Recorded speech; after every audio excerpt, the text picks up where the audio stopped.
भगवान कण कण में है। वो मेरे दिल में भी हैं और मेरे घर के छोटे से मंदिर में भी हैं। तो फिर मुझे मीलों दूर सफ़र करके, धक्के खाकर और लंबी लाइनों में लगकर किसी मंदिर या तीर्थ स्थल पर जाने की क्या ज़रूरत है? क्या घर में बैठकर की गई पूजा भगवान तक नहीं पहुंचती? अगर आपके या आपके बच्चों के मन में भी कभी ये सवाल आया है, तो आज आपको इसका ऐसा वैज्ञानिक और आध्यात्मिक जवाब मिलेगा जिसे सुनकर आपके होश उड़ जाएंगे। आज हम जानेंगे कि घर की पूजा और मंदिर की पूजा में जमीन आसमान का अंतर क्यों है। इसे एक बहुत ही आसान उदाहरण से समझिए। आपके घर का मंदिर एक स्मार्टफोन की तरह है और वो प्राचीन मंदिर एक मोबाइल टावर है। जब आप बाजार से कोई भगवान की मूर्ति लाकर घर में रखते हैं, तो वो सिर्फ एक आकार है। आप उसमें अपनी रोज की पूजा और भाव से बैटरी चार्ज करते हैं।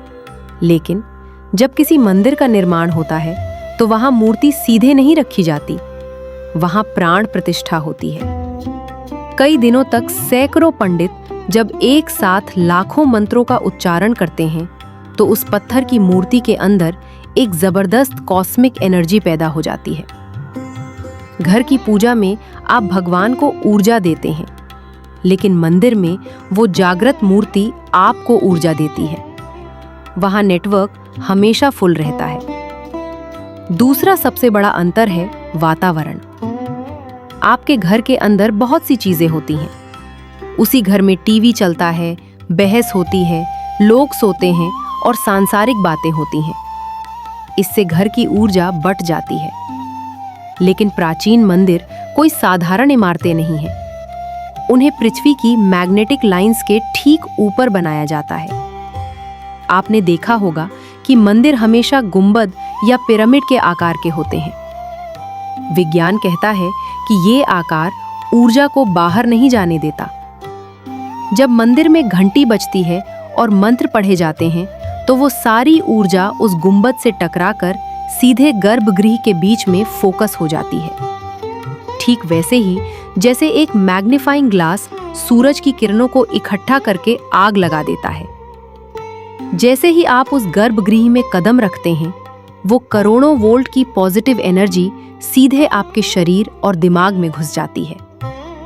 और यही कारण है कि जब हम कोसों दूर सफर करके किसी बड़े तीर्थ स्थल या धाम पर जाते हैं, तो हमारे साथ एक चमत्कार होता है।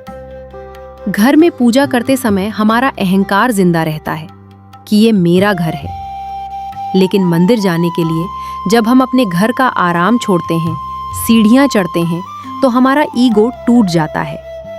और जैसे ही हम दर्शन करने के लिए उस हाई एनर्जी फील्ड गर्भगृह के सामने पहुंचते हैं, तो अचानक हमारी आंखों में आंसू आ जाते हैं।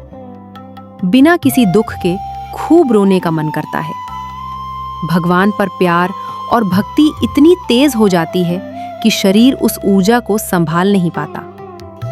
हमारे अंदर का सारा तनाव, सारी नेगेटिविटी उन आंसुओं के रास्ते बाहर निकल जाती है। और उसके ठीक बाद जो परम शांति का एहसास होता है, वो दुनिया के किसी भी घर या महल में नहीं मिल सकता। घर की पूजा आपको अनुशासन सिखाती है, लेकिन मंदिर की पूजा आपको समर्पण सिखाती है। आपको दोनों की जरूरत है। तो दोस्तों, क्या आपके साथ भी कभी ऐसा हुआ है कि किसी मंदिर या धाम में दर्शन करते ही आपकी आंखों से आंसुओं की धार बह निकली हो और आपको परम शांति मिली हो? वो कौन सा मंदिर था? अपना अनुभव कमेंट में जरूर लिखें। सनातन धर्म के ऐसे ही गहरे और वैज्ञानिक रहस्य जानने के लिए सनातन ट्रेल्स को अभी सब्सक्राइब करें और इस वीडियो को अपने परिवार के साथ शेयर करें। हर हर महादेव।